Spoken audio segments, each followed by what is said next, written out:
Hello শিক্ষার্থী বন্ধুরা, সবাই কেমন আছো? আশা করি তোমরা সবাই খুব ভালো আছো।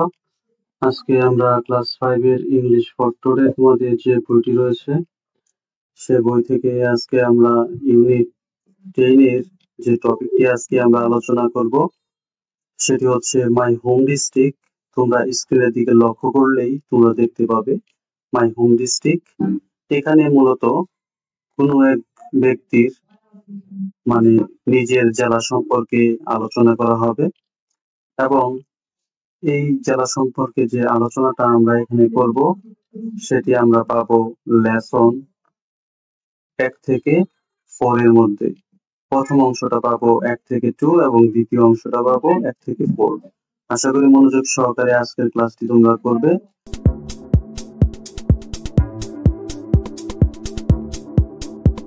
আজকের এই গল্পটি তোমাদের পরীক্ষার মধ্যে আসার সম্ভাবনা অনেক বেশি। চলো তাহলে এখান থেকে আমাদের পড়াটা শুরু করে দেই।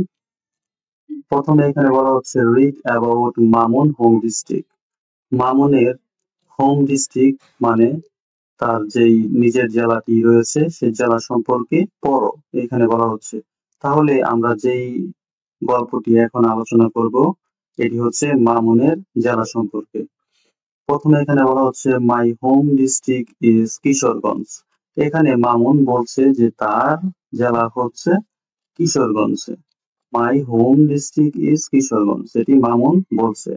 তারপরে সে বলছে ইট ইজ অ্যাবাউট 145 কিলোমিটার, মানে তার জেলাটি প্রায় 145 কিলোমিটার ফ্রম। ফ্রম মানে হচ্ছে হতে, ঢাকা মানে ঢাকা থেকে তার জেলাটির দূরত্ব হচ্ছে 145 কিলোমিটার। তারপরে এখানে বলা হচ্ছে ইট ইজ এ ডিস্ট্রিক্ট, এটি হচ্ছে একটি জেলা। হেডকোয়ার্টার্স মানে একটি কি জেলা সদর বা সদর দপ্তর। দ্য ডিস্ট্রিক্ট হ্যাজ মানে এই জেলাটি রয়েছে 8 মিউনিসিপ্যালিটিস মানে 8টি পৌরসভা এবং 30 উপজেলা, তার মানে 13টি উপজেলাও রয়েছে। তারপরে আরো রয়েছে 108 ইউনিয়ন মানে 108টি ইউনিয়ন রয়েছে এন্ড এবং এখানে বলা হচ্ছে 1745 ভিলেজ মানে 1745টি গ্রাম রয়েছে। দ্য নেম অফ কিশোরগঞ্জ কেমস মানে এই যে তার জেলাটি কিশোরগঞ্জ এই নামটি এসেছে, মানে বলা হচ্ছে দ্য নেম কিশোরগঞ্জ কামস মানে কিশোরগঞ্জ নামটি এসেছে ফ্রম থেকে, কি থেকে? The name of an old landlord মানে পুরানো একজন জমিদারের নাম থেকে এই কিশোরগঞ্জের নামটি এসেছে। নোন যেটা নাকি সবার কাছে পরিচিত অ্যাজ ব্রজকিশোর পুরামানিক মানে ব্রজকিশোর পুরামানিক নামে সবাই চিনে এমন একজন জমিদারের নাম থেকেই এটা এসেছে। অথবা অর মানে হচ্ছে অথবা দা নন্দকিশোর পুরামানিক অথবা নন্দকিশোর পুরামানিক নামে একজন জমিদারের নাম থেকে এসেছে। মানে এখানে দুইটি তারা উল্লেখ করেছে যে একটা হচ্ছে ব্রজকিশোর পুরামানিক অথবা নন্দকিশোর পুরামানিক নামে যে কোনো একজন জমিদারের নাম থেকেই এই কিশোরগঞ্জের নামটি এসেছে। আশা করি তোমরা এতটুকু বুঝতে পেরেছো।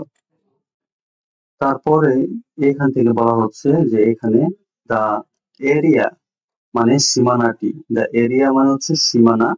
দ্য এরিয়া অফ কিশোরগঞ্জ মানে কিশোরগঞ্জের যে সীমানাটি municipalities is about 10 square kilometre মানে কিশোরগঞ্জের যে সীমানাটা রয়েছে চারপাশে সেই পৌরসভাটির ইজ অ্যাবাউট 10 স্কয়ার কিলোমিটার মানে কিশোরগঞ্জের চারপাশে যেই মানে যে পৌরসভাটি রয়েছে তার চারপাশের আয়তন হচ্ছে 10 স্কয়ার কিলোমিটার। দ্য রিভার নদী, the Narasunda flows through the town. এখানে বলা হচ্ছে একটি নদী রয়েছে সেই কিশোরগঞ্জের মধ্যে, যে নদীটি নারা সুন্দর, এটার নাম হচ্ছে নারাসিন্দর। তোমরা এখানে একটু লক্ষ্য করো, লক্ষ্য করলে তোমরা বুঝতে পারবে, কারণ এই ছোট ছোট বিষয়গুলি কিন্তু প্রশ্নের মধ্যে তোমাদের কাছে চাওয়া হবে। যেমন এখানে একটি নদীর নাম আছে যে দা রিভার, এই রিভারটির নাম হচ্ছে নারাসুন্দর। আশা করি তোমরা এটা একটু লক্ষ্য রাখবে। দ্য রিভার নারাসুন্দর ফ্লো, ফ্লো মানে হচ্ছে বয়ে গেছে, থ্রো দা মধ্য দিয়ে দা টাউন, মানে এই কিশোরগঞ্জে টাউন মানে হচ্ছে কিশোরগঞ্জকে বোঝানো হচ্ছে। তাহলে এই কিশোরগঞ্জের মধ্য দিয়ে নারাসিংহ নদীটি বয়ে গেছে। আশা করি এতটুকু বুঝতে পেরেছো। তারপরে এইখান থেকে পড়বো the Kishoreganj is a small town. Kishoreganj বেশি বড় নয়, মানে একটি ছোট শহর। বাট কিন্তু there are many important place in and around it. এইখানে বলা হচ্ছে যা কিশোরগঞ্জ বেশি বড় নয়, কিন্তু there are many important place, কিন্তু এখানে খুবই মানে দেখার মতো গুরুত্বপূর্ণ কিছু জায়গা রয়েছে অ্যান্ড সারাউন্ড ইট, এবং এটির চারপাশে। The largest Eid fair ground, সবচেয়ে বড় ঈদগাহ ময়দান এখানে বলা হচ্ছে। The largest Eid fair ground মানে সবচেয়ে বড় ঈদগাহ ময়দান। কল্ড বলা হয় দ্য শোলাকিয়া ঈদগাহ গ্রাউন্ড, মানে শোলাকিয়া ঈদগাহ গ্রাউন্ডকে বলা হয় সবচেয়ে বড় বাংলাদেশের মধ্যে ঈদগাহ ময়দান। অ্যান্ড দ্য ওয়েল নন, এবং এটি সবাই চিনে এবং সবচেয়ে পরিচিত। The government Gurudayal college are in the town, এবং সরকারি যে গুরুদয়াল কলেজটা সেটাও কিন্তু এই কিশোরগঞ্জে অবস্থিত, এটাই এখানে বলা হচ্ছে। তাহলে দুইটি জিনিসের নাম আমরা পেলাম, একটি হচ্ছে সবচেয়ে বড় ঈদগাহ ময়দান শোলাকিয়া, এবং সরকারি গুরুদয়াল যে কলেজটি সেটিও এই কিশোরগঞ্জে অবস্থিত। এগুলো কিন্তু খেয়াল রাখবে যে তোমাদেরকে প্রশ্নের মধ্যে জিজ্ঞেস করতে পারে যে শোলাকিয়ার সবচেয়ে মানে যেগুলো গুরুত্বপূর্ণ বা নামকরা স্থাপনাগুলোর নাম কি বা জায়গাগুলোর নাম কি, তখন তোমরা কিন্তু বলতে হবে যে জায়গার মধ্যে একটি হচ্ছে কি সবচেয়ে বড় ঈদগাহ ময়দান শোলাকিয়া এবং গভর্নমেন্ট গুরুদয়াল কলেজ। তারপরে এখানে বলা হচ্ছে the people from many district comes to this place to celebrate Eid, মানে অনেক দূর দূরান্ত থেকে অনেক লোকেরা এই শোলাকিয়াতে আসে। কেন আসে? নামাজ পড়তে আসে। এই কথাটা এখানে বলা হয়েছে the people from many district, মানে অনেক ডিস্ট্রিক্ট থেকে মানে অনেক জেলা থেকে কামস মানে হচ্ছে আসে, to this place to celebrate Eid, মানে ঈদ ঈদ উদযাপন করার জন্য অনেক দূর দূরান্ত থেকে লোক আসে। তারপরে হচ্ছে the Pagla mosque is also in my home district. সে আরো বলছে যে পাগলা মস্কো নামে একটি মসজিদ রয়েছে যেটি নাকি তার ডিস্ট্রিক্টে বা জেলাতে রয়েছে। আউটসাইড দ্য টাউন, মানে তার জেলার বাইরে। ইউ ক্যান সি, তুমি ইউ ক্যান ভিজিট, তুমি ভ্রমণ করতে পারো দ্য ফোর্ট অফ ইশাখা এট জঙ্গলবাড়ি, মানে জঙ্গলবাড়ি নামে একটি জায়গা রয়েছে, সেখানে তোমরা ইশাখার ওই জঙ্গলবাড়িটাতে ঘুরতে যেতে পারো, এটি হচ্ছে তার জেলার বাইরে। ইউ ক্যান অলসো সি, তুমি আরো দেখতে পারবে শাহ মোহাম্মদ মস্কো এট 11 সিন্ধু, মানে 11 সিন্ধুর একটি জায়গা রয়েছে যেখানে নাকি শাহ মোহাম্মদ মস্কোটা রয়েছে, সেটিও তোমরা দেখতে পারবে। নিয়ার নিকটে দা ফুলেশ্বরী রিভার, মানে কাছাকাছি ফুলেশ্বরী একটি নদী রয়েছে। You can see the Shiva temple of Chandrabari, মানে চন্দ্রবাড়ির বাড়িতে একটি শিবা টেম্পল বা মূর্তি রয়েছে যেটি তুমি দেখতে পারো। এটাই এখানে বলা হয়েছে। আশা করি তোমরা বুঝতে পারছো কোন জায়গায় কি রয়েছে, কি দেখতে পারবে তোমরা। এই টুকটাক জিনিসগুলো জাস্ট তোমরা একটু খেয়াল রাখবে, তাহলেই তোমাদের এই গল্প থেকে যত ধরনের প্রশ্ন আসুক না কেন তোমরা দিতে পারবে। এইখানে একটু লক্ষ্য করো, এইখানে কিছু ব্যক্তির ছবি দেওয়া আছে। ওনার নাম হচ্ছে উপেন্দ্র কিশোর রায়চৌধুরী। তারপরে এইখানে তোমরা একজন ব্যক্তিকে দেখতে পাচ্ছ, ওনার নাম হচ্ছে জয়নুল আবেদিন। তারপরে এইখানে তোমরা আরেকজন ব্যক্তির ছবি দেখতে পাচ্ছ, ওনার নাম হচ্ছে সৈয়দ নজরুল ইসলাম। তোমরা যারা এই নামগুলো পূর্বে শুনেছ এবং টুকটাক যারা জানো তাদের সম্পর্কে তো জানো, না জানলে আজকে তোমরা এই গল্প থেকে জানতে পারবে। প্রথমে এইখান থেকে একটু লক্ষ্য করবে, এখানে বলা হচ্ছে Kishoreganj is also home district of some famous people, মানে কিছু বিখ্যাত লোকের জেলা হচ্ছে এই কিশোরগঞ্জ। তার মানে উপরে যে তিনজনকে আমরা দেখলাম তারা অবশ্যই কোনো একজন বিখ্যাত ব্যক্তি এই তিনজন এবং তাদের বাড়ি এই কিশোরগঞ্জে, এটাই আমাদেরকে এই প্রথম লাইনটি দ্বারা তারা বোঝাতে চেয়েছে। এখন আমরা বিস্তারিত পড়লে বুঝতে পারবো।